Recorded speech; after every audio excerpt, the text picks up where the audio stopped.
నమస్తే welcome to ANN debate time నేను మీ లక్ష్మీనాగ్ నరహరి శెట్టి ధరణి వల్లే లెక్కలేనని వివాదాలు తలెత్తాయి తీవ్ర స్థాయిలో వ్యతిరేకత కూడా వచ్చింది దీంతో గులాబీ పార్టీలో గుసగుసలాడన్న కథనంతా తెలుసు మనకి ఎవరు అవునన్నా ఎవరు కాదన్నా కూడా ధరణి బీఆర్ఎస్ విజయ అవకాశాలను నిర్వీర్యం చేసిందని చెప్పాలి ధరణితో పాటు రాష్ట్రంలోని విలువైన భూములన్నీ బీఆర్ఎస్ నేతల హస్తాల్లోకి వెళ్ళిపోయాయని సాధారణ జనం కూడా భావించారు ఫలితంగా ఎన్నికల్లో ధరణి తీసుకొచ్చిన బీఆర్ఎస్ను ఓడించి ధరణిని సముద్రంలో పాతరేస్తామన్న రేవంత్ నేతృత్వంలోని కాంగ్రెస్ పార్టీకి పట్టం కట్టారు ఇక అనుకున్నట్లుగానే ధరణిని పక్కన పెట్టేసిన రేవంత్ రెడ్డి సర్కార్ దశల వారీగా సమీక్షలు నిర్వహించి ఏడాదిన్నరకు కానీ ధరణి స్థానంలో భూభారతి పేరిట భూముల రికార్డులకు సంబంధించిన నూతన వ్యవస్థను అమల్లోకి తీసుకొచ్చింది సోమవారం సీఎం రేవంత్ రెడ్డి భూభారతిని లాంఛనంగా ప్రారంభించారు మరి ఇప్పుడు ఏంటి ఏం చేయబోతున్నారన్నది ఆసక్తికరంగా మారింది ధరణిలో లేని విధంగా భూ రికార్డుల నిర్వహణ వాటిపై అభ్యంతరాల పరిశీలన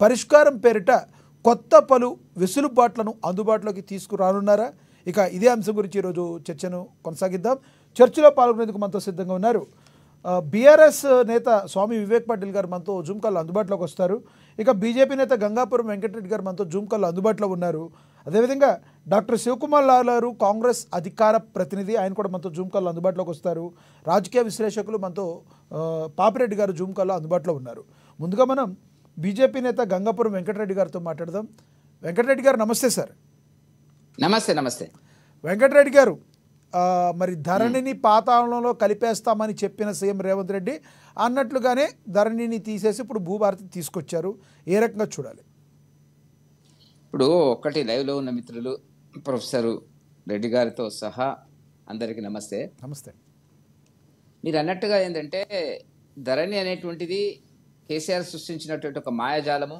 దానివల్ల అనేక సమస్యలు వచ్చినటువంటి మాట వాస్తవం చాలా చిన్న చిన్న సమస్యలకు కూడా పరిష్కారం దొరకనటువంటి పరిస్థితి ముఖ్యంగా గ్రామీణ ప్రాంతాల్లో ఉండేటువంటి చదువురాని నిరక్షరాస్యులైనటువంటి అంతగా పైరవి చేతగానటువంటి రైతాంగం దీని మీద చాలా సమస్యలు ఎదుర్కొన్నటువంటి మాట వాస్తవం దాంట్లో ఏం సందేహం లేదు సరే అనేక విమర్శలు వచ్చినప్పుడు కూడా కేసీఆర్ దాన్ని రివ్యూ చేయడానికి ఇష్టపడలేదు అట్లాగే జరిగినటువంటిది చాలా సమస్యలు అక్కడ వచ్చినటువంటిది ముఖ్యంగా మనం గమనిస్తే లక్ష్మణ్ గారు ఒకటి ఏంటంటే ల్యాండ్ ఎక్స్టెంట్ విస్తీర్ణం ల్యాండ్ ఎక్స్టెంట్కు సంబంధించినటువంటి రికార్డుల్లో ఒకటి ఆన్లైన్ సిస్టంలో ఒకటి ఈ రెండింటి మధ్యన తేడా రావడం వల్ల రైతులు గగ్గోలు పట్టేటువంటి పరిస్థితి దీన్ని సరిదిద్దడానికి అంటే అది మళ్ళీ ప్రాసెస్ అది కలెక్టరేట్ దగ్గరికి వెళ్ళాలి ఇది అది అనేటువంటి దాని కింద వచ్చినటువంటి కొన్ని సమస్యలు చెప్తున్నాను ముగ్గురు అన్నదమ్ములు ఉంటారు 3 ఎకరాల ల్యాండ్ ఉంటుంది తలా 1 ఎకరం ఉండాలా పొరపాటున ఒక ఆయన ల్యాండ్ ఇంకో బ్రదర్ పేరు మీదనే 2 ఎకరాలు వచ్చింది ఇంకో అతని మీద 1 ఎకరా ఇంకో అతను ఖాళీ లేదు అయ్యా ఇది మా ముగ్గురు అన్నదమ్ములము ఒక్కొక్క ఎకరా రావాలా మాకు అంటే దాన్ని మార్చడానికి వీల్లేదు అయితే ఏం చేసినారు తెలుసా వీళ్ళు లక్ష్మీనాథ్ గారు తహసీల్ ఆఫీసులో చెప్పినటువంటి పరిష్కారం ఏంటంటే ఇది కుదరదు ఇట్లా రాదు మీకు మీరు అమ్మినట్టుగా కొన్నట్టుగా మార్చుకోండి అన్నారు అంటే ఒక బ్రదర్ ఏం చేయాలా 2 ఎకరాల నుంచి ఇంకో బ్రదర్కి లేనటువంటి అంటే ఆ హక్కులు రానటువంటి ఒక బ్రదర్కి దాన్ని 1 ఎకరాను అమ్మినట్టుగా చూపిస్తే వస్తుంది అనేటువంటిది అదేవిధంగా మనకు సాధారణంగా తెలుసు కుటుంబంలో మా పెద్ద కొడుకు పేరు మొత్తం భూమి అనేక కారణాలతో వస్తే వచ్చిండొచ్చు తెలిసో తెలియకనే వస్తుంది దాన్ని సరిదిద్దాలంటే అనేక ప్రయత్నాలు ఇంకా ఏంటంటే ఒక దగ్గరనేమో భూమి యాజమాన్యం హక్కులు ఉంటాయి ఒక దగ్గర కబ్జాలు ఉంటారు ఇవి చాలా ఎక్కువగా కనపడేటువంటి ప్రాంతాలు అనేక ఇప్పటికి కూడా సమస్యలు సెటిల్ కాదు వాస్తవానికి నాలాంటి వాడు కూడా ఫేస్ చేసినటువంటిది వాడికి 2 ఎకరాలు ఉంటుంది పలానా సర్వే నెంబర్ 428లో 2 ఎకరాలు ఉంటుంది ల్యాండ్ మాత్రము ఇంకొక దగ్గర ఉంటుంది దీన్ని మార్చాలి ఏంటంటే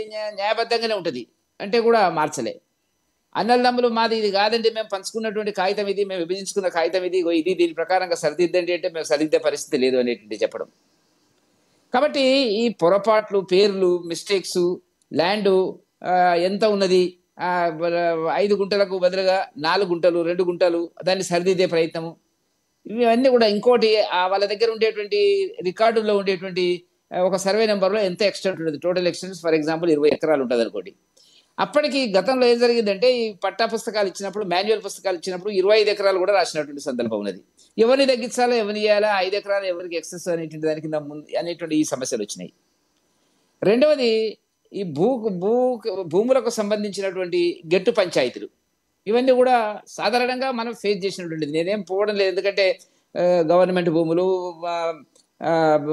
ఇవి భూదాన భూములు, వాటి మీద హక్కులు, వాటి గురించి నేను మాట్లాడలేదు. అది చాలా పెద్ద సమస్య. చాలా రకాలుగా చాలా మంది దాని మీద ప్రజలు, రైతులు వ్యతిరేకత ఉన్నమాట వాస్తవము. మాకు రాలేదని, సరే దాని గురించి మంచి చెడ్డల గురించి నేను వెళ్ళను. కానీ ఇట్లాంటి ఈ సమస్యలకు పరిష్కార మార్గాన్ని ధరలో మనకు కనపడలే. ఇప్పుడు ఈ భూభారతిలో కనపడుతుందని చెప్తున్నారు వీళ్ళు. అది ఏం జరుగుతుందో నాకు తెలియదు. ఎందుకంటే నేను మార్నింగ్ చంపాపేటకి వెళ్ళాను. చంపాపేట దగ్గర ఈ ధరని చూసేటువంటి సిస్టమ్ దగ్గర నేను వెళ్తే నాకు పనిచేస్తలేదు సార్ అన్నాడు. నేను 15 నిమిషాలు కూర్చొని వచ్చేసిన. మళ్ళీ మండలికి ఫోన్ చేసిన. బీజేపీ నేత కాబట్టి మీకు అంత త్వరగా కనబడదు, కొంచెం టైం సమయం చెప్పలే కదా, నేనేం చెప్పలేదు వాళ్ళకు. నా వెతక ముందే, నేను వెళ్ళడానికి ముందే కొంచెం సమయం ఇవ్వాలనుకుంటా కదా వెంకటరెడ్డి గారు. ఉండొచ్చు. ఇప్పుడు ఏం జరిగిందంటే, నేను మా కందుకూరు మండలకు ఫోన్ చేసిన, అక్కడ ఉండేటువంటి డీల్ చేసేటువంటి వ్యక్తికి.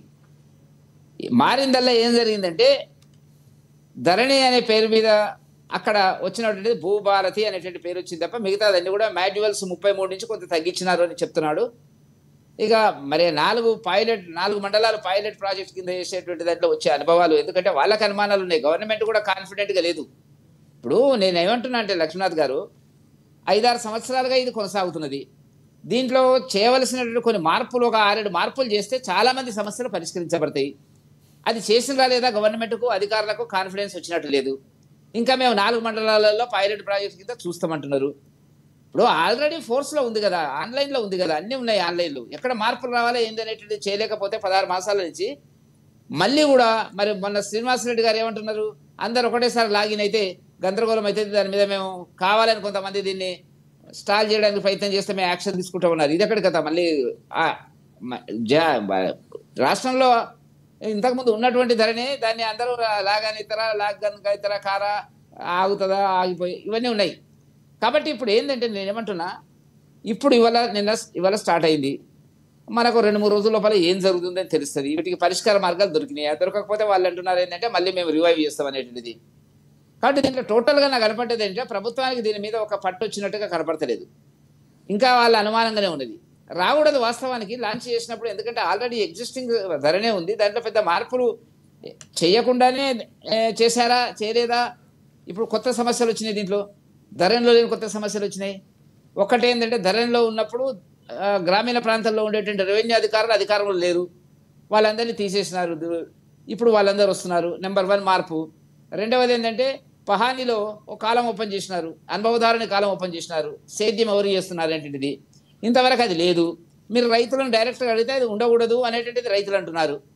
కేసీఆర్ గారు కూడా ఒక జమానాలో అన్నాడు, ఇల్లు కిరాయికి ఇస్తే వారిదే అవుతుందా, కిరాయికి ఉన్నోడిది అవుతుందా, ఎట్లయితుందండి, అట్లా ఉండడానికి వీల్లేదన్నాడు. ఇది టెనెన్సీ యాక్ట్, కౌలుదారు చట్టానికి సంబంధించినటువంటి అంశము. రైతులు మాత్రం ఒప్పుకోరు. ఇప్పుడు భూస్వాములు ఎవరు ఉన్నారు లక్ష్మీనాథ్ గారు, అంతా 6-7 ఎకరాలు ఉమ్మడి కుటుంబాలన్నీ కూడా జరిగిన తర్వాత 6-7 ఎకరాలు ఉంటుంది తప్ప అంతకంటే ఎక్కువ ఉండేటువంటి ప్రశ్న అనేటువంటిది రాదు ఇక్కడ. కాబట్టి నేనేమంటున్నా అంటే, దీంట్లో మనకు కనపడుతున్నటువంటి ఒక అంశం మనకు స్పష్టంగా ఉన్నటువంటిది ఏంటంటే, ఈ కౌలుదారు లేకపోతే అనుభవదారు అనే కాలం అనేటువంటిది రైతులు కొంత వ్యతిరేకించేటువంటిది. రెండవది ఏంటంటే, కుటుంబానికి సంబంధించినటువంటిది, కుటుంబ వారసత్వానికి సంబంధించినటువంటిలో ఆ కుటుంబ సభ్యులందరూ కూడా లెటర్లు పంపిస్తారని తహసీల్ ఆఫీస్ వాళ్ళు. దానికి సమాధానం వచ్చినాకనే వాటిని చేస్తామనేటువంటిది ఈ కుటుంబంలో ఉండేటువంటి బంధుత్వాలు, మానవ సంబంధాల మీద తప్పకుండా ప్రభావం ఉంటుంది. ఏ ఇంట్లో వాళ్ళు కొంత ఆలోచించి ఇంతవరకు ముందుకు రాలేకపోయినారు. ఇంట్లో ఉండేటువంటి సిస్టర్స్ కానీ, అక్కలు కానీ, చెల్లెలు కానీ, ఇది ఒక కొత్త సమస్య వస్తుంది. మూడవది ఇంకో విషయం ఏంటంటే, మీరు గుర్తుంచుకోవాల్సింది, సర్వే మ్యాప్ పెట్టాలా అనేటువంటిది వస్తుంది. సర్వే మ్యాప్ ప్రైవేట్ వాళ్ళు చేసినాక మళ్ళీ గవర్నమెంట్ సర్వేలు దాన్ని సర్టిఫై చేయాలా, తర్వాత మళ్ళీ తహసీల్దార్ ఇవ్వాలా, కాలయాపనకు సంబంధించి. దీంట్లో ఇక చేతులు మారే పరిస్థితి ఉంటుంది, పైరవీలు అనేటువంటిది ఉంటుంది. వీటిని ఎంత తొందరగా జరుగుతాయని రెవెన్యూ నిజానికి ఎన్టీ రామారావు గారు 83లో పటేల్ పట్వారీ వ్యవస్థను రద్దు చేయడానికి ప్రధాన కారణం ఏంటంటే, వాళ్ళు చేసినటువంటి అనేక దురాగతాలు. మొన్న కూడా కేసీఆర్ గారు, నేనంత సర్టిఫికెట్ ఏమి ఇవ్వడం లేదు, నిన్న గౌరవ ముఖ్యమంత్రి గారు చాలా పొగిడినారు రెవెన్యూ సిబ్బందిని. వాళ్ళు చేసినటువంటి అరాచకాలు, అక్రమాల వల్లనే అనేక మంది పేద రైతులకు అనేక ఇబ్బందులు వచ్చిన మాట వాస్తవం. ఆ కోణంలో వాళ్ళు పనిచేస్తారా, పనిచేయరా అనేటువంటిది కాలం నిర్ణయిస్తుంది. కాబట్టి కొత్త సమస్యలు వస్తాయా, పాత సమస్యలకు పరిష్కారం దొరికిందా లేదా అనేటువంటిది మనం వేచి చూస్తే తెలుస్తుంది. లక్ష్మీనాథ్ గారు, ఇప్పుడు ఈ ఉన్న పలంగా ఈ రోజే మనం ఏం చెప్పడానికి వీల్లేదు అనేటువంటి నా అభిప్రాయం.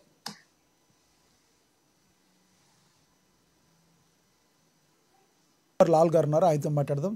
శివకుమార్ లాల్ గారు నమస్తే సార్. శివకుమార్ లాల్ గారు నమస్తే సార్. నమస్తే నమస్తే.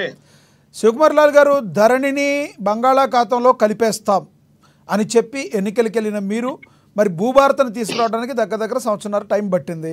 మరి ఈ భూభారతి పేరిట భూముల రికార్డులకు సంబంధించిన నూతన వ్యవస్థను అమల్లోకి తీసుకొచ్చారు. ఎప్పుడు దీని ద్వారా అయినా సంబంధిత బాధితులకు కానీ రైతులకు కానీ న్యాయం జరుగుతుందని మీరు భావిస్తున్నారా? అసలు ఈ మార్పులు వచ్చిన తర్వాత మీరు ప్రధానంగా దేని మీద దృష్టి సారించబోతున్నారు? ముందుగా ఏఎన్ఎన్ న్యూస్ ప్రేక్షకులకు, మీకు ప్యానల్ ఉన్న వారికి నమస్కారం. నమస్తే అండి. అయితే గతంలో ధరణిని తీసుకొచ్చిన టిఆర్ఎస్ ప్రభుత్వం, కేసీఆర్ వాళ్ళు చెప్పింది వేరు. ధరణి తీసుకొచ్చిన తర్వాత ఎంత మందికి రైతులకి ఇబ్బంది చేసిండ్రు, ఎవరైతే భూములు ఉన్న వాళ్ళకి ఎన్ని ఇబ్బందులు చేసిండ్రు, దాంట్లో అనుభవదారు కాలం లేదు, కౌలుదారు కాలం లేదు, ఇవన్నీ కూడా చాలా ఇబ్బందికరంగా చేసి ప్రజలని మొత్తానికి ఇబ్బందులకు గురి చేసిండ్రు. దానివల్ల రైతులు కానీ, లేకపోతే భూమి పొరగొట్టుకున్న వాళ్ళు కానీ, లేకపోతే పోడు భూముల గురించి కానీ, ఇవన్నీ కూడా ఆ ప్రభుత్వం చెప్పిన మాటలకు చేసేదానికి ఎక్కడ కూడా పొంతన లేకుండా పోయింది. కాబట్టి ఎట్టి పరిస్థితుల అప్పట్లో ఉన్న కాంగ్రెస్ పార్టీ ఆపోజిషన్ లో ఉన్నప్పుడు ఖచ్చితంగా మేము అధికారంలోకి వచ్చిన తర్వాత ధరణిని తీసేసి భూభారతి అనేది మేము లాంచ్ చేస్తామని చెప్పడం జరిగింది. దీంట్లో గత ప్రభుత్వం ఏవైతే తప్పులు చేసిందో ఆ తప్పులు మా ప్రభుత్వంలో కాకుండా ఖచ్చితంగా రైతులకు కానీ, భూమి పొడగొట్టుకున్న వాళ్ళకి కానీ, లేకపోతే ఈ ఏదైతే రికార్డ్స్లలో మార్పులు చేర్పులు కానీ, లేకపోతే గతంలో ఉన్న వెబ్సైట్ ఏదైతే కరెక్ట్ గా ఓపెన్ కావడం లేదు, ఇది ఖచ్చితంగా ప్రజలకు అందుబాటులో ఉంటది అనే రకంగా ముఖ్యమంత్రి గారు కానీ మంత్రివర్గంలో ఆ నిర్ణయం తీసుకోవడం జరిగింది. మొన్న నిన్ననే అది అనౌన్స్ కూడా చేయడం జరిగింది. అనౌన్స్ చేసిన తర్వాత కూడా ముఖ్యమంత్రి గారు అధికారులకు కానీ ఆ వెబ్సైట్ గురించి కూడా ఆదేశాలు ఇవ్వడం జరిగింది. ప్రజలకు అర్థమయ్యేలాగా సదస్సులు పెట్టండి, ఒక పైలట్ ప్రాజెక్ట్ లాగా తీసుకున్నాము. అక్కడ అందరికి పబ్లిక్ అర్థమైన తర్వాత ఇదే స్టైల్ ని ప్రజలకి ప్రతి గ్రామంలో కానీ, లేకపోతే డిస్ట్రిక్ట్ లో కానీ ఇది కవర్ చేయమని చెప్పడం జరిగింది.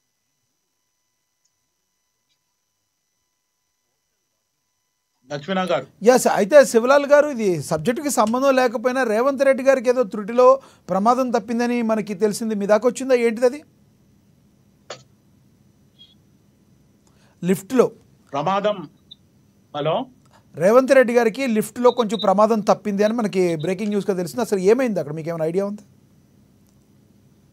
లేదు లక్ష్మీనాథ్ గారు, నాకు దాని విషయంలో రైట్ ఐడియా లేదు. ఎస్, మళ్ళీ వస్తాం మీ దగ్గరికి. మనతోటి రాజకీయ విశ్లేషకులు పాపిరెడ్డి గారు ఉన్నారు. పాపిరెడ్డి గారితో మాట్లాడదాం.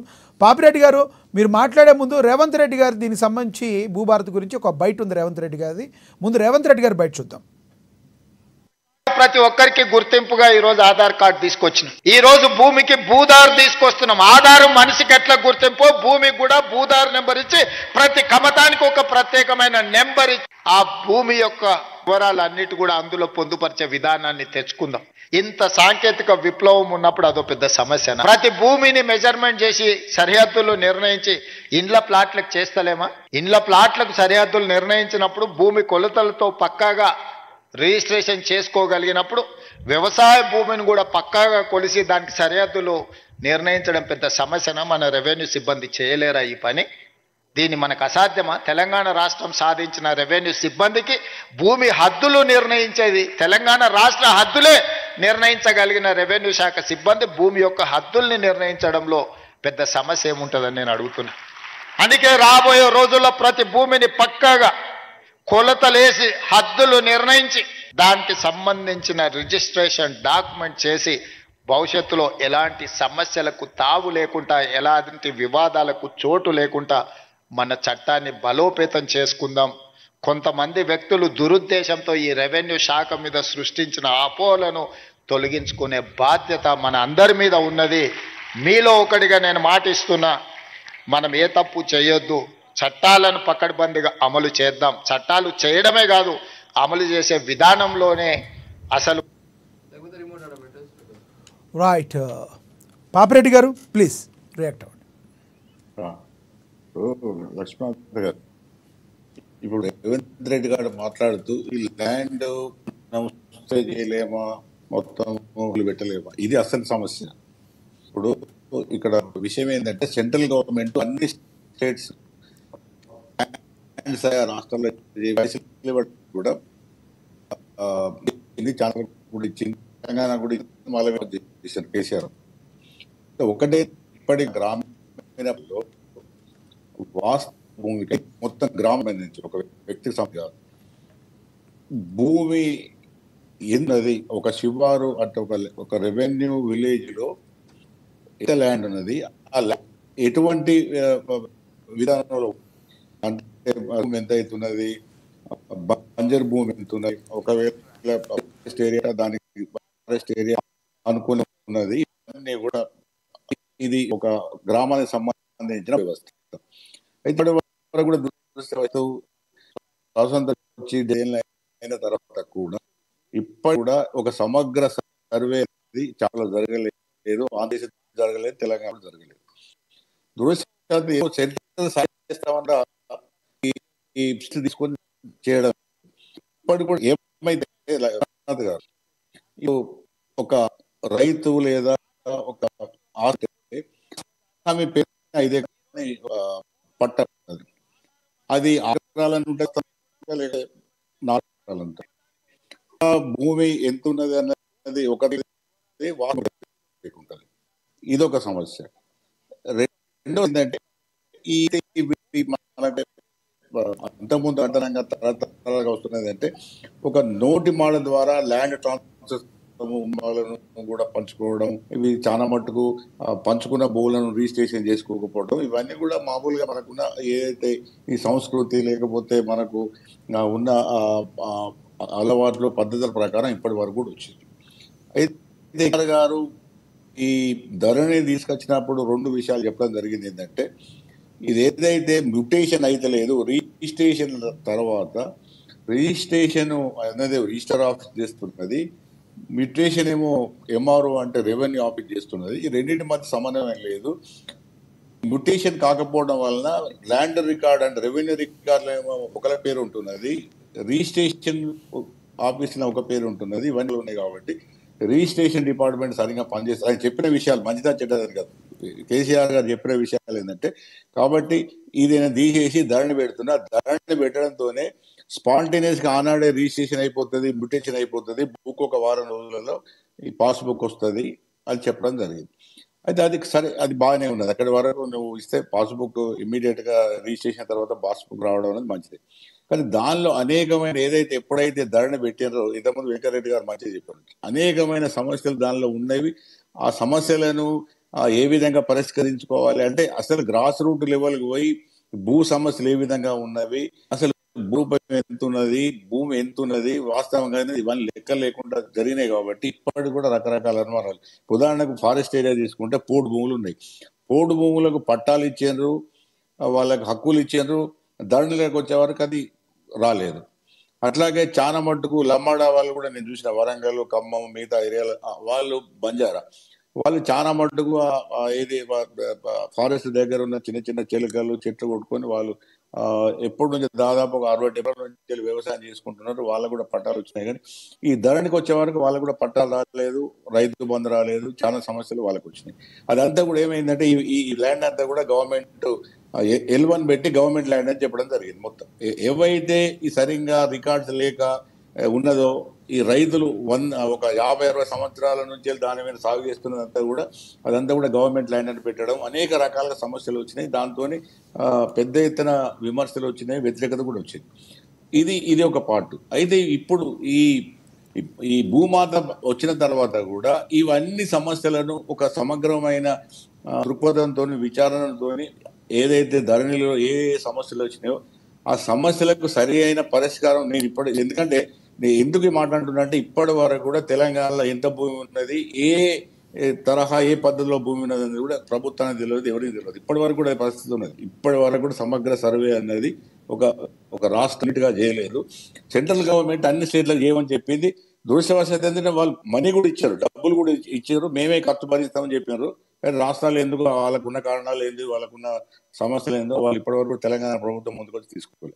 ఒకటేంటంటే ఈ భూమాత కరెక్ట్ గా విజయవంతం కావాలంటే ధరణిలో ఉన్న సమస్యలు మళ్ళీ రిపీట్ కాకుండా రైతులకు కానీ మిగతా ఏవైతే యజమానులు వాళ్ళకు న్యాయం జరగాలంటే మొదలు సమగ్ర సర్వే కావాలి. అది ఇంకొక 5 నెలలు అవుతుందా, 6 నెలలు అవుతుందా, ఏం జరుగుతుందో, ఏ విధంగా చేస్తారనేది కాదు నాకు తెలియదు. కానీ ఆ సమగ్ర తెలంగాణ భూ సర్వే చేస్తే తప్ప ఈ భూమాత అంటే అది లేకుండా మేము కూడా ఏదో మాకు ఇన్ఫర్మేషన్ ఉన్నది, గది ఉన్నది, గది ఉన్నది, మళ్ళీ మేము అమలు చేస్తే గీ సమస్యలు వచ్చినాయి, గా సమస్యలు వచ్చినాయి చెప్తే ఇప్పుడు మళ్ళీ సమస్య మొదలుకి వస్తుంది. కాబట్టి ఒకటి ఏంటంటే ఇప్పటికే 15 నెలలు అయిపోయింది. ఒకవేళ తీసుకున్నది కాంగ్రెస్ ప్రభుత్వం పార్టీ తీసుకున్నది కాబట్టి ఇప్పటికే ఇవన్నీ కూడా చేసి ఉండి ఇప్పుడు మళ్ళా ఈ భూమాత ఇంప్లిమెంట్ చేస్తే బాగుంటుంది. కానీ చాలా సమస్యలు వీళ్ళకి అర్థం కాకుండానే, దాని మీద అవగాహన లేకుండానే, దాని మీద ఒక పట్టు రాకుండానే మళ్ళీ పెట్టేటప్పుడు జరిగేది ఏంటంటే మళ్ళీ రకరకాల అనుమానాలు, రకరకాల సమస్యలు ఇవన్నీ ఏమైందంటే మళ్ళీ అదేమైందంటే వైద్యం చేస్తే వికటిస్తే ఉన్నదానికన్నా కూడా ప్రమాదమే అవకాశం ఉంటుంది. కాబట్టి అట్లా కాకుండా మాట ఉండలో మేము ఫీల్ అయ్యేది ఏంటంటే జాగ్రత్తగా దీన్ని పరిశీలించండి, భూ సమగ్ర సర్వే చేయించండి. మీరు చేస్తారా లేకపోతే సెంట్రల్ ఇచ్చే ఫండ్ తీసుకొని చేస్తారా, ఏ విధంగా చేస్తారా చేయని. కానీ దీనికి కూడా అక్షాంశ రేషాలు అంటారు. అంటే ఈ సౌత్ నార్త్ అక్షాంశ అంటే కరెక్ట్ గా సైంటిఫిక్ గా చేస్తారంట. ఎంత భూమి ఉన్నది, ఏ రకంలో ఎంత భూమి ఉన్నది ఇప్పటి వరకు కూడా సరిగ్గా లేదు. ఇప్పుడు మీరు చాలా మటుకు ఇప్పుడు వెంకరెడ్డి గారు చెప్పారు, చాలా మటుకు రైతులకు పోతే రైతు పట్టా పేరు మీద 10 ఎకరాలు ఉంటుంది, అది 8 ఎకరాలు కూడా ఉన్నది. అసలు మన భూమి కొలిస్తే 8 ఎకరాలు కూడా రాదు. ఒక్కొక్క దగ్గర 5 ఎకరాలు ఉంటుంది, అసలు ఆయనకు ఉండేది 6-7 ఎకరాలు ఉంటుంది. అంటే ఇప్పటికి కూడా ఈ రకరకాల సమస్యలు ఉన్నాయి. ఇవన్నీ కూడా సమగ్ర సర్వే చేసి అసలు ఏం జరుగుతున్నది అంటే దీని వలన జరిగేది ఏంటంటే గవర్నమెంట్ ల్యాండ్స్ ఎంత ఉన్నాయి, రైతులకు ఎంత ల్యాండ్ ఉన్నది, ఏ రకం ల్యాండ్ ఎంత ఉన్నది, ఉదాహరణకు పోడు భూములు ఎంత ఉన్నాయి, లేకపోతే లావణ్ పట్టాలు ఎంత ఉన్నాయి, లేకపోతే అసైన్ ల్యాండ్స్ ఎంత ఉన్నాయి, ఇవన్నీ కూడా ప్రజలకు సంబంధించింది. రేపు ప్రభుత్వం ఏదైనా స్కీమ్ అమలు చేసి వాళ్ళకి ఇవ్వదలుచుకున్నా కూడా సమగ్ర భూ రికార్డు చక్కగా లేకపోతే కూడా సాధ్యం కాదు. అప్పుడు మళ్ళీ ఇదే లిటిగేషన్స్ సమస్యలు రకరకాలు. ఇంకొకటి చెప్తాను, ఎంత లిటిగేషన్స్ రికార్డు సక్రమంగా లేకుంటే ఈ బ్యూరోక్రాట్స్ రెవెన్యూ డిపార్ట్మెంట్ కానీ ఇంకా ప్రభుత్వ యంత్రాంగం కానీ వాళ్ళు ఎంత ఇబ్బంది పెట్టాలో, ఎంత మ్యానిపులేట్ చేయాలో, రైతులను ఎన్ని విధాలుగా దోచుకోవాలో, ఎన్ని విధాలుగా గందరగోళంగా చేయాలో వాళ్ళు అంతకుముందు చేస్తున్నారు, ఇప్పుడు చేస్తున్నారు, రాబోయే కాలంలో చేస్తారు. కాబట్టి ఇవన్నీ కూడా లేకుండా ఉండాలంటే మొదలే తెలంగాణకు ఇంత ల్యాండ్ ఉన్నది, ఇది అగ్రికల్చర్ ల్యాండ్కి ఎంత ఉన్నది, వేస్ట్ ల్యాండ్ ఎంత ఉన్నది, ఫారెస్ట్ ల్యాండ్ ఎంత ఉన్నది, పురంబోకు ల్యాండ్ ఎంత ఉన్నది చేయండి. ఇంకో 6 నెలలు అవుతుంది. ఏమవుతుంది అట్లా చేయకుండా ఏదో 4 మండలాల్లో ఎక్స్పెరిమెంట్ పెట్టినాం, ఇది వచ్చింది అది వచ్చింది. ఇక మీరు టీఆర్ఎస్ని తిట్టి టీఆర్ఎస్ మీద ధరణి అంటే లాభం లేదు. మీకు వచ్చి 15 నెలలు అధికారం వచ్చింది కాబట్టి కాంగ్రెస్ ప్రభుత్వం, రేవంత్ రెడ్డి గారి ప్రభుత్వం ఏమైనా చిన్నశుద్ధి ఉండి కరెక్ట్ చేయదలుచుకుంటే ఈ సమగ్ర సర్వే చేసిన తర్వాతనే ఈ భూమాత పోతే సరైన రిజల్ట్స్ వస్తాయి. ఇప్పటికే చాలా మంది అనుకునేది ఏంటంటే వీళ్ళు కావాలని ప్రభుత్వం కాలాపన చేస్తున్నది.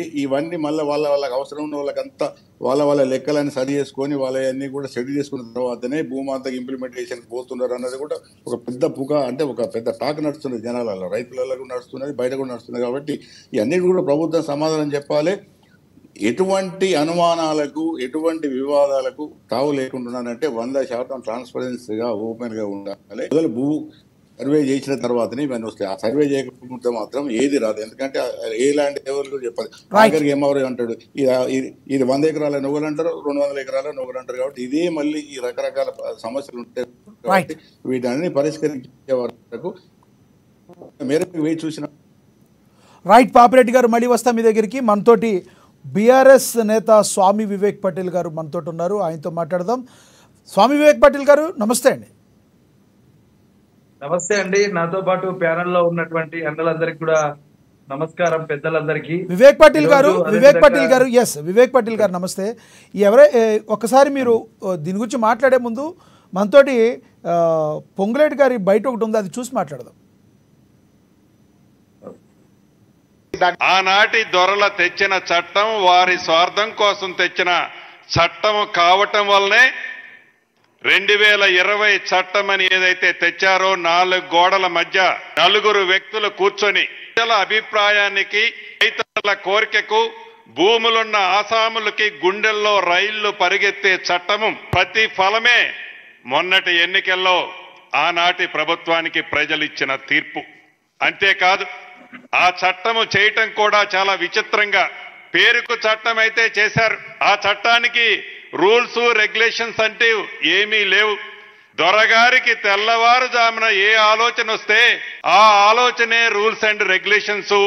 దాన్ని కలెక్టర్ దగ్గర నుంచి ప్రిన్సిపల్ సెక్రటరీ రెవెన్యూ గారి దగ్గర నుంచి మొదలెడితే గ్రామ స్థాయిలో ఉండే విలేజ్ ఆఫీసర్ విఆర్ఓ గాని విఆర్ఏ గాని దాన్ని ఇంప్లిమెంటేషన్ చెయ్యాలి అనేదే వారి ఆదేశం. అలా చెయ్యలేదనే విఆర్ఏ వ్యవస్థని అర్ధరాత్రి ఒక కలమ పోటుతో ఆ వ్యవస్థని టోటల్ గా డిమాలిషన్ చేసిన ఆ దొరవారు ప్రవర్తన మనకి తెలియంది కాదు. అయితే ఎన్నికల ముందు ఇచ్చిన మాట ప్రకారం ఆనాటి పిసిసి అధ్యక్షులు ఈనాటి గౌరవ ముఖ్యమంత్రి రేవంత్ రెడ్డి గారు కానీ ఆనాడు సుమారు ఆదిలాబాద్ నుంచి మొదలెట్టి టెండలో పాదయాత్ర చేసిన ఈనాటి ఉప ముఖ్యమంత్రి వర్యులు బట్టి విక్రమార్క గారు కానీ మా నాయకులు రాహుల్ గాంధీ గారు కానీ ప్రియాంక గాంధీ గారు కానీ ఖర్గే గారు కానీ సోనియా గాంధీ గారు కానీ ఈ వేదిక మీద ఉన్న ముఖ్య నాయకులందరూ ప్రతి వేదిక మీద చెప్పాం. వివేక్ పాటిల్ గారు, పొంగులేటి గారు మాట్లాడింది విన్నారు. ఒక దొర తీసుకొచ్చిన చట్టం ఎంతగానో అందరినీ కూడా బాధ కలిగించింది, వాళ్ళకి చాలా ప్రాబ్లంని చేకూర్చింది. కాబట్టే అలాంటి మ్యాండేటరీ ఇచ్చారు. పొంగులేటి గారి వ్యాఖ్యలను ఎలా చూస్తారు? దాన్ని ఏదైతే ధరణిలో జరిగిన అన్యాయాల్ని భూభారత్తో మేము ప్రజలకి న్యాయం చేస్తామని చెప్తున్నారు, ఏమంటారు?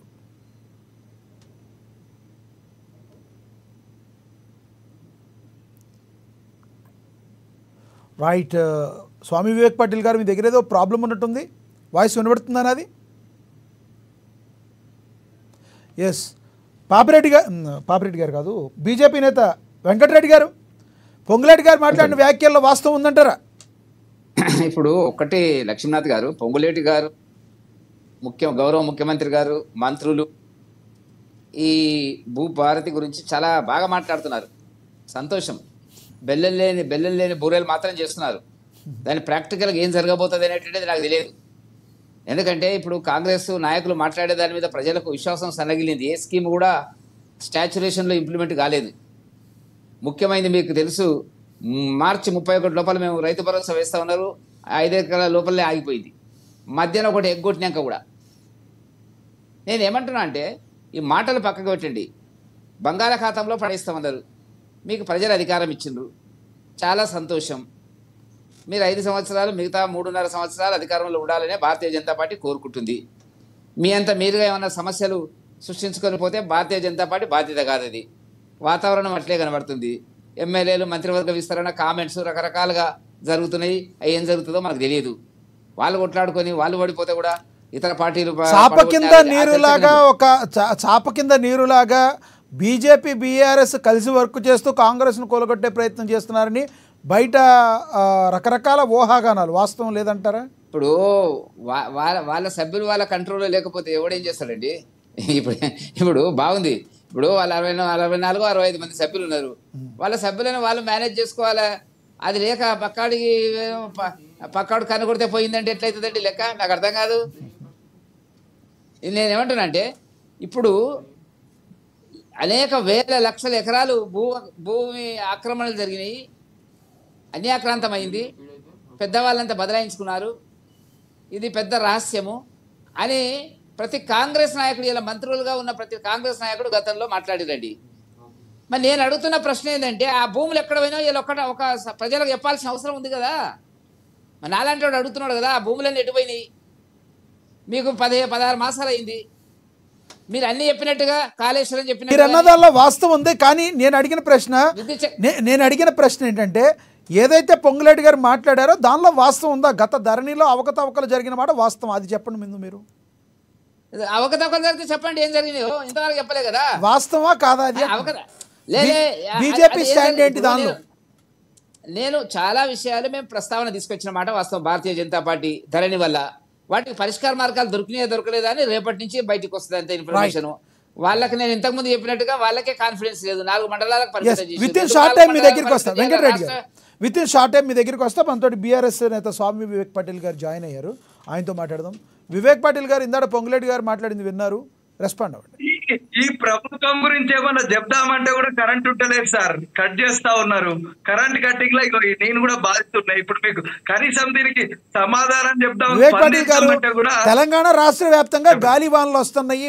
గాలివాన వచ్చినప్పుడు పవర్ పోక్ ఏమవుద్ది సార్? ప్రతిదాన్ని మీరు అలా ఆలోచిస్తే ఎట్లా? మీ ఏరియాలో గాలివాన ఉందని పెద్ద టాకు, వాస్తవం కాదా? వాస్తవమే సార్. ఈ రోజు ఎవరైతే ఇప్పటి వరకు చెప్పినటువంటి పొంగులేటి శ్రీనివాసరెడ్డి గారు దొరగారు అని సంబోధించారు కదా, ఆ పొంగులేటి శ్రీనివాసరెడ్డి గారు మేము ధరణి తీసుకొని వచ్చినప్పుడు మా ప్రభుత్వంలోనే ఉండే, మా పార్టీలోనే ఉండే ఆ నాయకుడు. ఇప్పుడు ఇంకో దొర దగ్గరికి పోయిండు. ఏ దొర దగ్గరికి పోయిండు? ఇప్పుడు రేవంత్ రెడ్డి అనే దొర దగ్గరికి పోయిండు. రేవంత్ రెడ్డి అనే దొర దగ్గరికి పోయి ఇప్పుడు రెవెన్యూ శాఖ మంత్రిగా ఉన్నాడు. మరి ఆ రెవెన్యూ శాఖ మంత్రిగా ఉన్నటువంటి ఈ పెద్ద దొర ఏం చెప్తా ఉన్నాడంటే,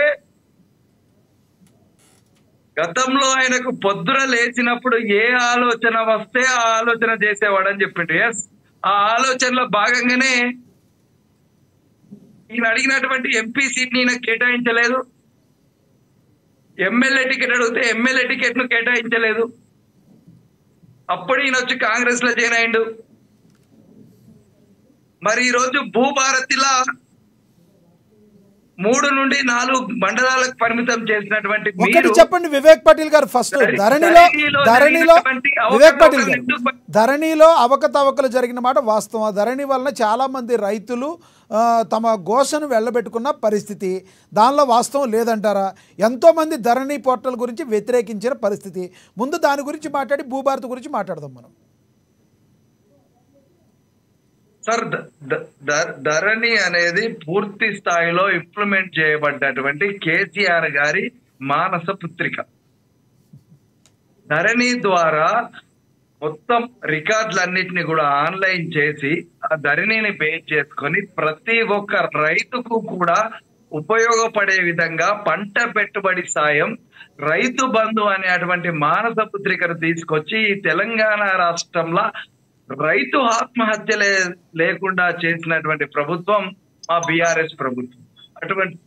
అటువంటి బీఆర్ఎస్ పార్టీని గాని బీఆర్ఎస్ ప్రభుత్వాన్ని గాని ఎల్లవేళలా బదనాం చేయడమే లక్ష్యంగా పెట్టుకున్నటువంటి రైతులు ఎవరు మీ పక్షాన ఆ రోజున మొన్న ఎలక్షన్ లో నిలబడలేకలేదు? ఎందుకంటే మీకు వచ్చిన సీట్లు మెజారిటీ కూడా జిహెచ్ఎంసీ పరిధి ఇక్కడే వచ్చినాయి. కానీ రైతులు నిజంగా మీకు ఓటేసి ఉంటే ఈ రోజున మళ్ళీ మీరు ప్రభుత్వాన్ని స్థాపించేవాళ్ళు కాదంటారా? రైతులు నిజంగా మీకు ఓటేసి ఉంటే ఈ రోజున ఈ పరిస్థితి మీకు వచ్చేది కాదు. ఎందుకంటే మీరు కూడా సీట్లు బాగానే తెచ్చుకున్నారు, పెద్ద డిఫరెన్స్ ఏమి లేదు కాంగ్రెస్ కి మీకు.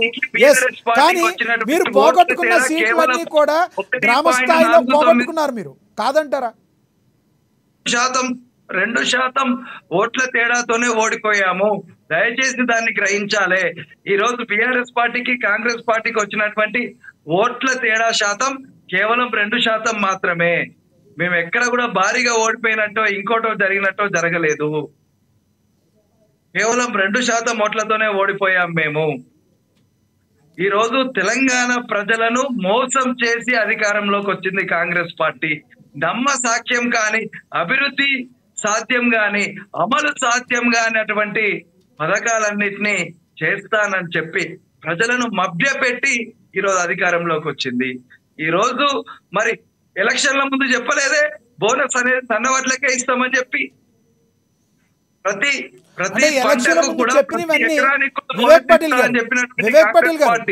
వాళ్ళు చెప్పలేదు ఎలక్షన్ల ముందు. మరి ఎలక్షన్ల ముందు మీరు చెప్పినవన్నీ చేసేసారా 10 సంవత్సరాలు? సార్ 10 సంవత్సరాల కాలంలో మాకు ఎన్ని వీలైతే అన్ని అమలు చేస్తాం. ప్రధానమైంది ఈ రోజుకి కూడా మీరు విమర్శలు ఎదుర్కొంటుంది దళితుడిని సీఎం చేస్తానని మీరు చెప్పారు, కానీ కాలేకపోయారు. మొదటిదే చేయలేకపోయారు, మిగతా అదంతా మరి ఎలా ఒప్పుకుంటారు జనాలు? మీరు వేరే వాళ్ళని విమర్శిస్తానంటే 2018 ఎలక్షన్ల తర్వాత కూడా మళ్ళీ మేము ఎన్నికలకు పోయినాం కదా సార్. 2014లో దళితుడిని చేస్తా అన్నాం, చేయలేదు. ఈ రాష్ట్రంలో బడుగు బలహీన వర్గాల యొక్క అభివృద్ధి, ఆత్మగౌరవం అనేది కేసీఆర్ గారితోనే సాధ్యమవుతుందని చెప్పి అప్పటికి 2014లో వచ్చింది భౌగోళిక తెలంగాణనే వచ్చింది తప్ప ఒక తెలంగాణ అనే దానికి రోడ్ మ్యాపే వచ్చిందే తప్ప ఉమ్మడిగా 10 సంవత్సరాలు ఉన్నటువంటి కాలంలో అప్పుడు ఉన్నటువంటి పరిస్థితుల దృష్ట్యా కేసీఆర్ గారు సీఎం గా బాధ్యతలు స్వీకరించారు. మరి 14లో దళితుల్ని సీఎం చేస్తా అని చేయనటువంటి మా ప్రభుత్వము 2018లో కూడా ఎన్నికలకు పోయినాం మేము. రైట్. మరి అదే విధంగా డబుల్ బెడ్రూమ్లు ఇస్తానని చెప్పారు. అందరికీ డబుల్ బెడ్రూమ్లు ఇచ్చారా? దళితులందరికీ అందరికీ కూడా డబుల్ బెడ్రూమ్లు ఎందుకు ఇవ్వలేకపోయారు మీరు? సార్ సాధ్యమైనంత వరకు డబుల్ బెడ్రూమ్లు ఇవ్వడం జరిగింది. దళిత కుటుంబాలందరికీ పాయింట్ వచ్చారు మీరు. నా పాయింట్ ఏంటంటే 10 సంవత్సరాల కాలంలో మీరే సాధ్యమైనంత వరకు చేస్తే వచ్చిన సంవత్సరం కాలంలోనే మీరు అనేక ఆంక్షలు పెట్టి అనేక విమర్శలు చేస్తే కాంగ్రెస్ పార్టీ కూడా కుదురుకోవాలి కదా. ఇది నా మాట కాదు, ప్రజల మాటలు. ప్రజల్లో కూడా భావన ఉంది. అనేక మంది రాజకీయ విశ్లేషకులు ఎస్ వాళ్ళు ఇచ్చిన హామీలు చెయ్యాలి, కానీ ఎవరికైనా విమర్శించే హక్కు ఉంది, కానీ డే 1 నుంచి బీఆర్ఎస్కి విమర్శించే హక్కు లేదు, కాదంటారా? సార్ మేము ఈ ప్రభుత్వం వచ్చిన తర్వాత 6 నెలల వరకు ఎటువంటి ఆరోపణ చేయలేదు. 100 రోజులు పూర్తయ్యే వరకు ఏ ఒక్కరం కూడా మాట్లాడలేదు. మా నాయకుడు గారు కావచ్చు, మా కేసీఆర్ గారు కావచ్చు, మా కేటీఆర్ గారు కావచ్చు, హరీష్ రావు గారు కావచ్చు, ఏ ఒక్కరు కూడా మీరు 100 రోజులల్లా పథకాలన్నీ అమలు చేస్తా అన్న కూడా బయటి 100 రోజులు మేము ఎక్కడ మాట్లాడలేదు. 2014 ప్రభుత్వం ఏర్పడితే 2024లో కాంగ్రెస్ ప్రభుత్వం డిసెంబర్ 9 తారీఖు రైతు రుణమాఫీ చేస్తా అంటే ఈ 2025 ఏప్రిల్ వచ్చినప్పటికి కూడా ఇప్పటికి రైతు రుణమాఫీ కాలేదు. రైట్. భూభారతి గురించి చెప్పండి. ఏదైతే భూభారతి ఉందో ప్రజలకి రైతులకి న్యాయం చేస్తానని చెప్తున్నారో వివేక్ పాటిల్ గారు, భూభారతి ద్వారా గత ప్రభుత్వం చేయలేని ధరణితో చేసిన మోసాన్ని ఈ రోజున ప్రజల ముందు పెట్టాము. భూభారతి ద్వారా సంబంధిత బాధితులకి రైతులందరికీ న్యాయం చేస్తానని కాంగ్రెస్ పార్టీ చెప్తున్నారు. ఏ తప్పులను బయట పెట్టారు? బహిర్గతం చేయండి. ధరణి పేరు మీద అన్యాక్రాంతం చేయబడ్డటువంటి భూముల వివరాలు కానీ, ఎవరన్నా ఆక్రమించుకున్నటువంటి వాళ్ళ వివరాలు కానీ, బడా భూస్వాములు అన్యాయం చేసి బీద ప్రజల నుండి దండుకున్నటువంటి భూముల వివరాలను కానీ, ఈ డిసెంబర్ 2024 నుండి 23 నుండి డిసెంబర్ 24 వరకు 1 సంవత్సర కాలం, ఈ ఏప్రిల్ వరకు 4 నెలల కాలం, అంటే ఈ 16 నెలల కాలంలో ఈ భూభారతి పేరు మీద కావచ్చు, ఈ ధరణి పేరు మీద జరిగినటువంటి అన్యాక్రాంతం మీద కావచ్చు, ఏ ఒక్కదాని మీద కూడా నిరూపించలేకపోయారు కదా. ఎస్, మళ్ళీ వస్తాం మీ దగ్గరికి. దీనికి సమాధానం శివలాల్ గారు చెప్తారు. శివలాల్ గారు రెస్పాండ్ అవ్వండి. లక్ష్మణ గారు, ఇప్పటిదాకా వివేక్ పాటిల్ మాట్లాడిన దాంట్లో ఎక్కడ కూడా సంబంధం లేకుండా మాట్లాడుతుంది. ఈ రోజు ధరణి పోర్టల్ గురించి మనం ఓపెన్ గా మాట్లాడుతున్నప్పుడు ధరణి పోర్టల్లో వీళ్ళు చేసింది ఒక్క ఇంచు భూమి అయినా తీసుకున్నామా అంటుండ్రు. ఇంత హాస్యాపదమైన మాటలు మాట్లాడుతున్నారు. వివేక్, ఒక్క నిమిషము. నువ్వు మాట్లాడినప్పుడు నేను మాట్లాడలే, ఇప్పుడు నేను మాట్లాడుతున్నా, నువ్వు విను. ఈ రోజు ధరణి తీసుకొచ్చిండ్రు మొత్తానికి ప్రజలని హింస పెట్టడానికి, లేకపోతే ప్రజల భూములు దోచుకోవడానికే తప్ప మీరు ఏదైతే ధరణి పోర్టల్ వెబ్సైట్ ఎవ్వరికి ఓపెన్ కాలేదు. అటు మీ కేటీఆర్, లేకపోతే మీ మంత్రులు, లేకపోతే ముఖ్యమంత్రి, మీకు సంబంధితులకే అది ఓపెన్ అయింది తప్ప ఎవరికి కూడా ఏ వివరాలు రాలేదు అని చెప్పి రైతులు గొగ్గోలు పెట్టిన దినాలు ఉన్నాయి. రెండోది, మీరు ఈ ధరణి తెచ్చి ఎన్ని భూములు దోచుకున్నారు, అడవి భూములు ఎంత దోచుకున్నారు. ఈరోజు మొత్తానికి పోడు భూములు ఇస్తామని చెప్పి ఎంత మోసం చేసిండ్రు, లేకపోతే ఏదైతే చెరువులు, కుంటాలు, నాలాలు అనే రకంగా వీటిని ఎంత ధ్వంసం చేసిండ్రు, ఎంత దోచుకున్నారు అనేది ఈరోజు ప్రభుత్వం దగ్గర లెక్కలు ఉన్నాయి. గతంలో టిఆర్ఎస్ బీఆర్ఎస్ 10 సంవత్సరాల ఎంతైతే ప్రజాధనాన్ని కానీ లేకపోతే వాళ్ళ జాగాలని కుల్లగొట్టిండ్రో ఆ హిసాబు ఈ రోజు కాంగ్రెస్ పార్టీ దగ్గర ఉంది. ఎట్టి పరిస్థితి మీకు ఖచ్చితంగా వస్తుంది. ఈ రోజు భూభారతి ఏదైతే ఉందో గతంలో జరిగిన దానికి ఈ రోజు విరుద్ధంగా ఉంటది. మీ లెక్కలన్నీ వస్తాయి. ఇప్పుడు ఇంతకుముందు పాపిరెడ్డి గారు కానీ వెంకటరెడ్డి గారు మాట్లాడింది కూడా నేను వినడం జరిగింది. అయితే పాపిరెడ్డి గారికి వెంకటరెడ్డి గారు కూడా ఒకటి ఏం చెప్పడం అంటే, గతంలో ఉమ్మడి ఆంధ్రప్రదేశ్ లో ఉన్నప్పుడు సర్వే కానీ, లేకపోతే తెలంగాణ వచ్చినప్పుడు కానీ మన భూమి ఎంత ఉంది, లేకపోతే ఈ పోడు భూములు ఎంత ఉన్నాయి, అడవి భూములు ఎంత ఉన్నాయి అనే రకంగా కూడా ఆ లెక్కలు ఉన్నాయి. అవన్నిటిని కూడా ప్రభుత్వం ఖచ్చితంగా అది బయట పెడుతుంది. అయితే అది బయట పెట్టడానికి ముఖ్య కారణం ఏంటంటే, గత ప్రభుత్వము 10 సంవత్సరాల ఎంత విధ్వంసం చేసింది, ఎంత రైతుల భూములను ఎంత కొల్లగొట్టింది, లేకపోతే చెరువులు కుంటాలు నాలాలలో ఎంత కొల్లగొట్టింది అనే రకంగా అది ఖచ్చితంగా ప్రభుత్వం ప్రజలకు కానీ వెబ్సైట్ కానీ పెట్టి ఖచ్చితంగా చెప్తుంది. దాని తర్వాత ఈ భూభారతిలో ఏదైతే గతంలో అనుభవధారం కారణం కానీ లేకపోతే కోడ్ భూములు కానీ లేకపోతే ఇంకా ఒకరిది సర్వే నంబర్ పడి ఇంకొకరికి ఒక్క సర్వే నంబర్ మీద బై ఏనో బై బిఓ పడి అది వాళ్ళది కాదని చెప్పడం ఇటువంటి చాలా జరిగినాయి. ఆ అవకతవకలన్నీ కూడా ఖచ్చితంగా నివారించి ఎట్టి పరిస్థితుల్లో ఎవరిది ఏందనేది ఆ కేటాయింపులకు చేయడం జరుగుతుంది. ఖచ్చితంగా ప్రజలకి ఆ స్వేచ్ఛ ఈ రోజు భూభారతి ద్వారా ఇవ్వడం పోతుంది. రైట్, మళ్ళీ వస్తాం మీ దగ్గరికి. మనం రాజకీయ విశ్లేషకులు పాపిరెడ్డి గారితో కదా ఇన్ని రోజులు ఆరోపణలు చేశారు కదా, మీరు చేసినటువంటి ఆరోపణలకు నిజ నిర్ధారణ ఏది? ధరణి పేరు మీద మేము అన్యాక్రాంతం చేసినటువంటి భూముల వివరాలు కానీ, మేము దాచుకున్న భూముల వివరాలు కానీ, మీరు అన్నటువంటి పోడు భూముల వ్యవహారం కానీ, మీరు అన్నటువంటి అడవులను అన్యాక్రాంతం చేసినటువంటి వివరాలు కానీ, ఏదైతే అట్టడుగు బలుగు బలహీన వర్గాల భూములను దోచుకున్నారని చెప్పన్నారు, మరి అటువంటి భూములకు సంబంధించినటువంటి ఏ వివరాన్ని కూడా మీరు ఈ 16 నెలల కాలంలో బయట పెట్టలేదు కదా. అన్ని ఆరోపణలన్నీ ఉన్నాయి కదా. కోట్ల రూపాయలు ఈ రోజు రైతు రుణమాఫీ చేయడం జరిగింది. మీరు 10 సంవత్సరాలలో చేయని రైతు రుణమాఫీ కాంగ్రెస్ పార్టీ 8 మాసాలలోనే చేయడం జరిగింది. ఇది ఇవాళ దినము 21,000 కోట్ల రూపాయలు 20,000 కోట్ల రైతు రుణమాఫీ జరిగిందని మీరు దీనికి నిలబడి ఉంటారా శివలాల్ గారు అన్నగారు? 25 కోట్ల జరిగిందన్నదానికి మీరు నిలబడి ఉంటారా? దాని లెక్కలు ఉన్నాయి. అది ఖచ్చితంగా మీరు 10 సంవత్సరాల 8 మాసాలలో చేయడం జరిగింది. బీఆర్ఎస్ పార్టీ చెయ్యండి 8 మాసాలలో చేయడం జరిగింది.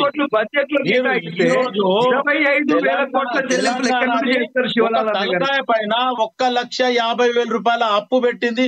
ఈ రోజు నిజం కాదా? ఈ రోజు తెలంగాణ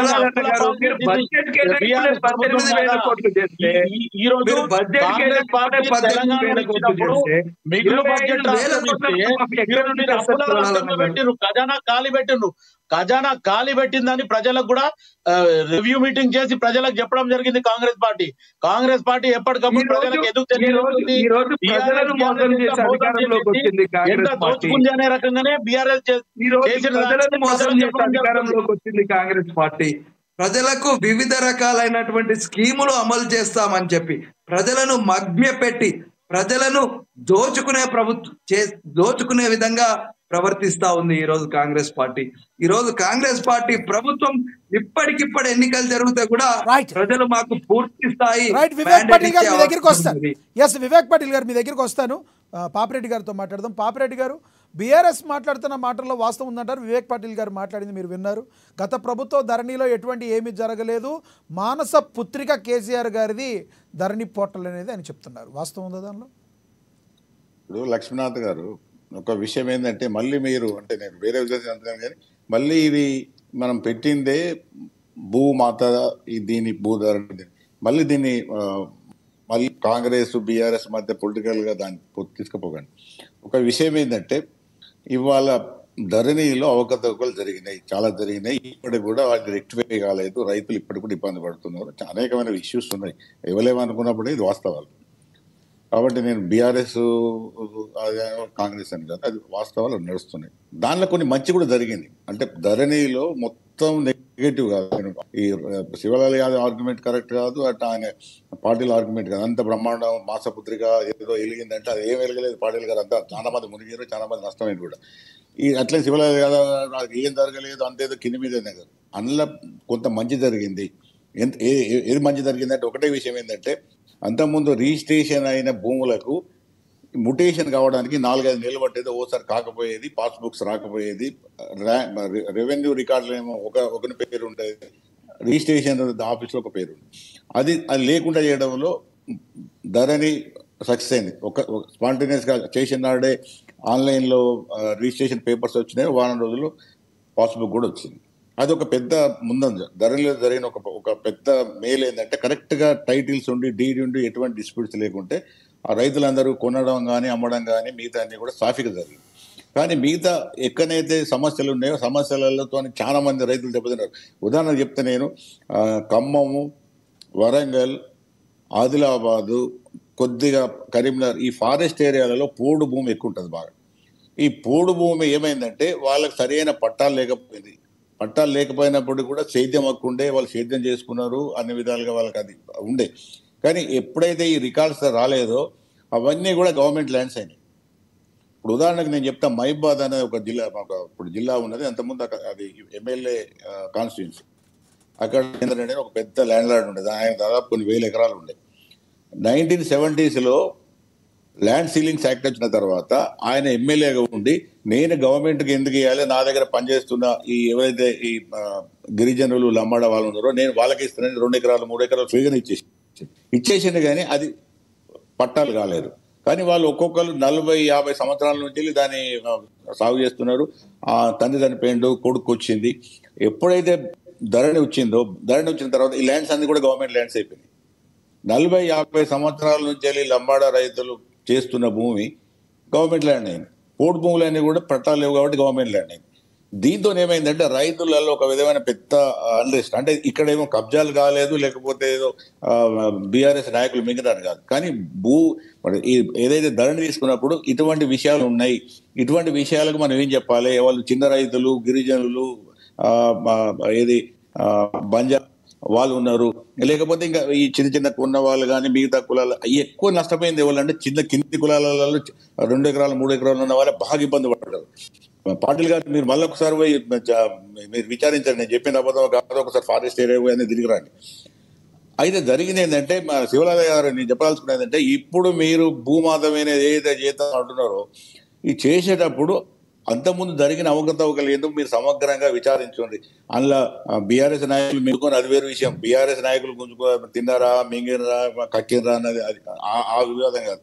ఇవాళ వ్యవసాయదారులకు కానీ భూ యజమానులకు కానీ రకరకాల ఏవైతే యాజమాన్యం హక్కులు కలిగి ఉన్నాయో వాళ్ళకు ఇప్పుడు మేము ఒక నెంబర్ ఇస్తామంటున్నారు. అది ఏదైతే ఆధార్ కార్డు లెక్క ఆ నెంబర్తోని అన్ని సమస్యలు పరిష్కారం అయితే అంటుంది.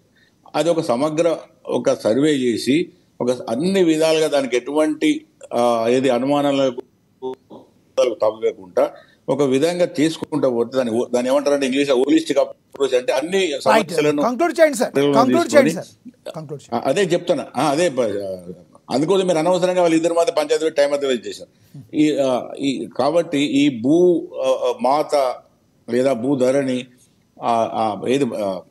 భూభారతి, ఈ భూభారతి ఇప్పటికి కూడా విజయవంతం కావాలని నేను కోరుకుంటాను. ఎందుకు కోరుకుంటానంటే రైతులకు ఈ భూ యజమానులకి సమస్యలు అట్లాగే ఉన్నాయి కాబట్టి దానికోసం మీరు ఇప్పటికి కూడా మళ్ళీ చెప్తున్నా, ఈ భూ సమగ్ర సర్వే చేయకపోతే ఇవి రావు.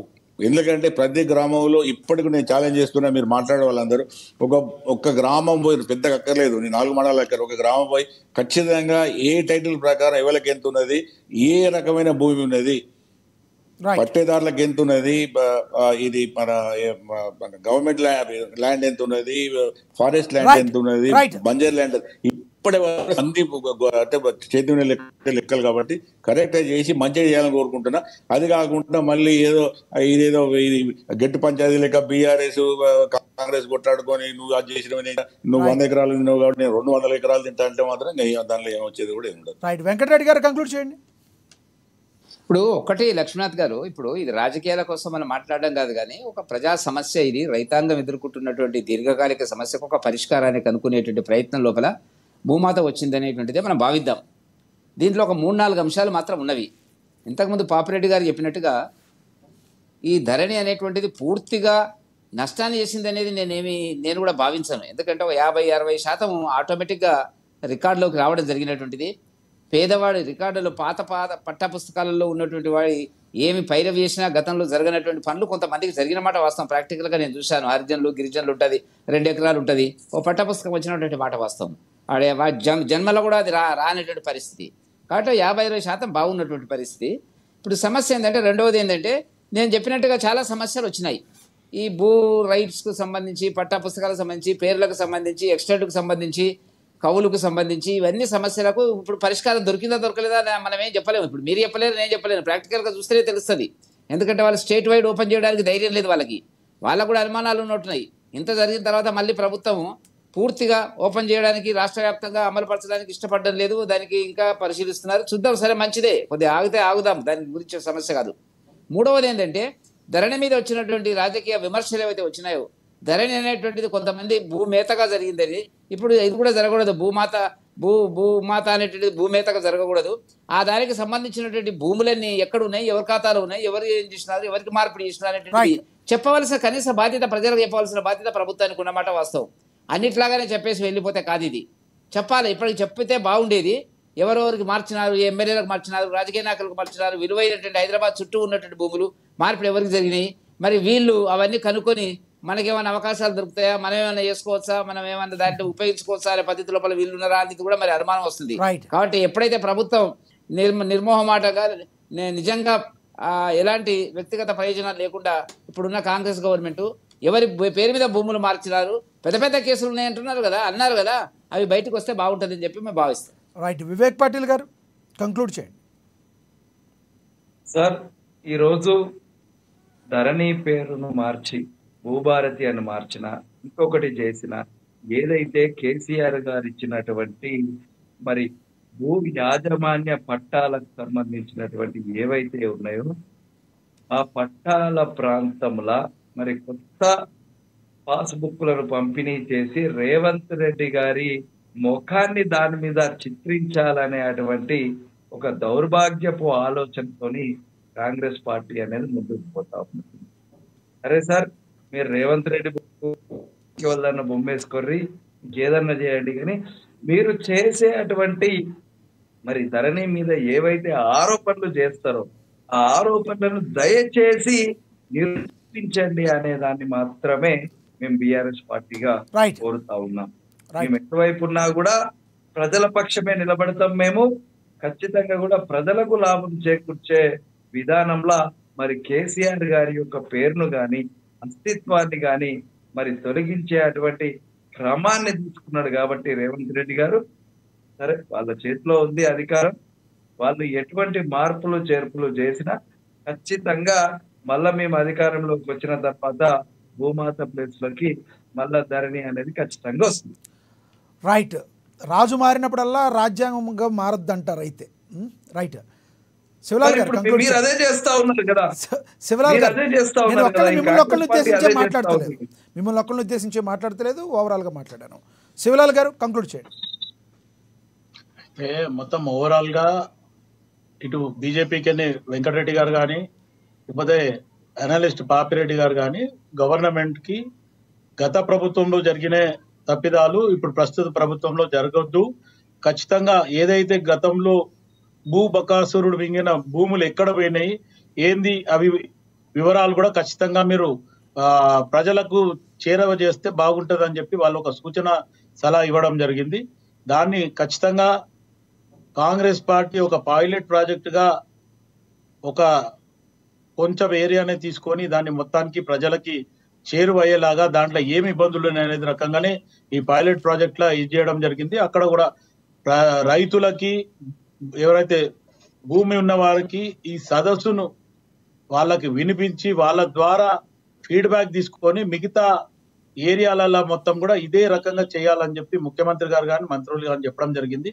ఇంకా వివేక్ పాటిల్ కి గతంలో మాట్లాడిన కేటీఆర్ అదే స్కూల్లో చదివారు కాబట్టి మళ్ళా ప్రభుత్వం మారితే మేమే వస్తామని కలలు అంటున్నాం. ఆయన మళ్ళా ధరణి తీసుకొస్తున్నాం, అంతవరకు ఏం రాదు. ఒకటి ఏంటంటే భూభారతి ఏదైతే పేరు మార్చినామో ఆ పేరు ద్వారా రైతులకు కానీ, ఎవరికైతే భూమి కోల్పోయినారు కానీ, లేకపోతే ఎవరికైతే ఆ భూమి వల్ల ఇబ్బందులు ఉన్నాయో అవన్నీ సాల్వ్ కావాలని ఖచ్చితంగా కాంగ్రెస్ పార్టీ సాల్వ్ చేస్తుందని చెప్పి నమ్ముతూ మీకు ఈ ఆశ్వాసం ఇస్తున్నాం. రైట్, ధన్యవాదాలు శివలాల్ గారు చర్చలో పాల్గొన్నందుకు. ధన్యవాదాలండి వెంకటరెడ్డి గారు, ధన్యవాదాలు పాపిరెడ్డి గారు, ధన్యవాదాలు స్వామి వివేక్ పటేల్ గారు. ఏది ఏమైనప్పటికీ ధరణి స్థానంలో ఇప్పుడు భూభారతి పేరిట భూముల రికార్డుకు సంబంధించిన నూతన వ్యవస్థను అమల్లోకి తీసుకొచ్చింది కాంగ్రెస్ పార్టీ. మరి రానున్న రోజుల్లో ఈ వ్యవస్థ ద్వారా రైతులకి న్యాయం జరగాలి అని చెప్పి అందరూ కూడా ఆకాంక్షిస్తున్న పరిస్థితి. చూద్దాం మరి ఏం జరగబోతుందో. ఇది వాళ్ళ స్పెషల్ డిబేట్. చూస్తూనే ఉండి ఏఎన్ఎన్. నమస్తే.